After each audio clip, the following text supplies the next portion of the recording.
어릴 적에 읽었던 동화가 사실은 우리 마음속 깊은 곳을 보여주는 지도라면 여러분 믿으시겠어요?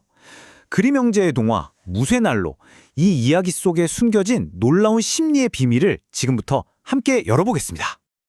소원을 빌면 이루어지던 시절의 일입니다. 자, 이 한 문장만으로도 우리는 순식간에 현실의 규칙이 통하지 않는 곳, 바로 우리 마음 가장 깊은 곳, 무의식의 세계로 들어서게 되죠. 근데 이건 그냥 잠자리에서 듣는 그런 옛날 이야기가 아니에요. 놀랍게도 이 동화는요, 한 사람이 내면의 감옥에서 벗어나서 진짜 자기 자신을 찾아가는 여정을 그린 아주 정교한 마음의 지도와도 같습니다. 자, 그럼 그 마음의 지도는 어디서부터 시작될까요? 바로 한 왕자가 갇혀있는 이 심리적 감옥에서부터 모든 것이 출발합니다. 이야기를 보면 늙은 마녀의 저주 때문에 왕자가 모든 힘을 잃고 차갑고 단단한 무쇠 난로 안에 갇혀버리고 말아요. 그곳에서 몇 년 동안이나 바깥 세상과 완벽하게 단절된 채 완전히 고립되어 있었던 거죠. 여기서 마녀는 그냥 동화 속 나쁜 악당이 아닙니다. 심리학적으로 보면 이건 우리 내면의 부정적 모성 콤플렉스를 상징해요. 마치 너무 지배적인 어머니의 영향력처럼 우리의 성장을 가로막고 스스로를 고립시키게 만드는 아주 강력한 내면의 힘인 거죠. 이 상징들을 하나씩 풀어보면 정말 놀랐습니다. 늙은 마녀는 우리의 성장을 방해하는 부정적인 힘, 왕자는 바로 그 힘에 갇혀버린 우리의 의식을 뜻해요. 그리고 그가 갇힌 무쇠 난로는 그로 인한 정서적 고립과 냉담함을, 이 모든 일이 벌어지는 숲은 우리 마음 가장 깊은 곳, 즉 무의식의 영역을 의미하는 겁니다. 바로 그때 이 꽉 막힌 상황을 해결해줄 새로운 인물, 공주가 등장합니다. 하지만 그녀 역시 자신만의 심리적 과제를 풀어야만 하는 그런 상황에 놓여 있었죠. 공주가 아버지의 성으로 돌아가는 그 익숙한 길을 잃고 무려 9일 동안이나 숲을 헤맸는데요. 이게 아주 상징적이에요. 이제는 아버지의 안전한 영향력, 그러니까 부성 콤플렉스에서 벗어나서 자기 내면의 미지의 숲을 탐험해야 할 때가 왔다는 신호거든요. 난로 속 왕자는 공주에게 자신을 구해준다면 결혼하겠다고 약속합니다. 그러면서 그가 요구하는 단 하나의 도구가 바로 칼이에요. 이 칼은 단순히 쇠를 자르는 도구가 아니라 복잡한 감정의 혼돈을 뚫고 진실을 꿰뚫어보는 날카로운 의식과 분별력을 상징합니다. 그렇다면 이 왕자는 공주에게 도대체 어떤 의미일까요? 바로 그녀의 내면에 잠재되어 있는 남성적 에너지, 아니무스입니다.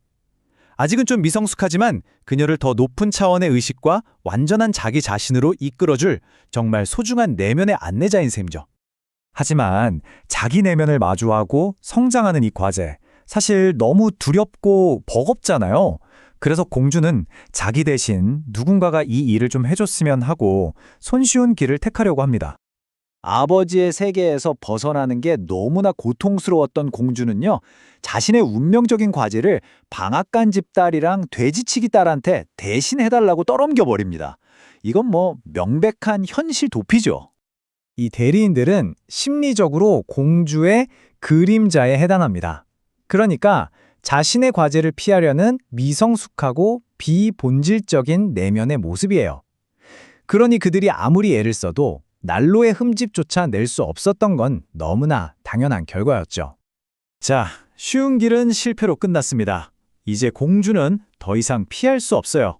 이전과는 비교도 안 될 만큼 험난하고 진정한 성장의 여정을 떠나야만 합니다.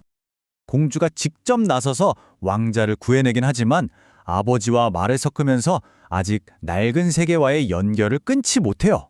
그 결과 왕자는 사라져버리고 모든 것이 더 큰 시련으로 변해버립니다. 진정한 성장을 위한 더 고통스러운 여정이 이제 막 시작된 겁니다. 그녀 앞에는 이제 상상조차 하기 힘든 세 가지 시련이 놓여 있습니다. 미끄러운 유리산, 날카로운 칼들, 그리고 거대한 호수. 이건 한 인간이 진정한 자기 자신으로 거듭나는 개성화 과정이 얼마나 엄청나게 어려운지를 상징하는 거예요. 바로 그 절망의 순간, 숲속 두꺼비들이 나타나서 도움의 손길을 내밉니다. 이 두꺼비들은 파괴적인 마녀와는 정반대죠. 생명을 키우고 돕는 위대한 어머니의 긍정적인 힘을 상징해요. 그리고 이 시련을 극복할 마법 도구들을 그녀에게 선물합니다. 이제 이야기의 클라이맥스입니다.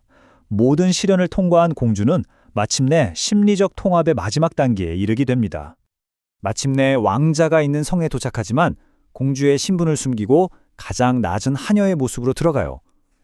이건 진정한 통합을 위해서는 자신의 지위나 자존심, 즉 에고를 내려놓는 겸손의 과정이 필수적이라는 걸 상징합니다. 여기서 숫자 3이 다시 한번 아주 결정적인 역할을 합니다. 공주는 호두에서 나온 3번의 마법 드레스를 이용해서 왕자의 침실에서 3번의 밤을 보낼 기회를 얻게 되죠. 숫자 3은 변화와 통합을 위한 역동적인 힘을 의미하거든요. 하지만 또 다른 장애물이 나타나죠. 가짜 신부가 왕자에게 수면제를 먹여서 그의 의식을 잠재워 버립니다. 이 가짜 신부는 진정한 자기와의 연결을 방해하는 내면의 또 다른 부정적인 힘, 즉 부정적 아니마를 상징한다고 볼 수 있어요. 잠든 왕자의 곁에서 공주는 자신의 모든 여정을 털어놓으면서 울부짖습니다. 제가 당신을 구해냈는데 제 목소리를 듣지 못하시는군요. 그녀는 그의 잠든 의식을 향해서 필사적으로 진실을 외치고 있는 겁니다. 그리고 마침내 3번째 밤, 왕자는 깨어 있습니다. 그는 공주의 진실된 목소리를 듣고 모든 것을 기억해내죠. 이 순간 억압되었던 의식이 완전히 회복되고 내면의 남성성과 여성성이 하나로 합쳐지는 위대한 연금술적 결혼이 이루어지는 겁니다. 결국 이 무쇠난로 이야기는 바로 우리 자신의 이야기일지도 모릅니다.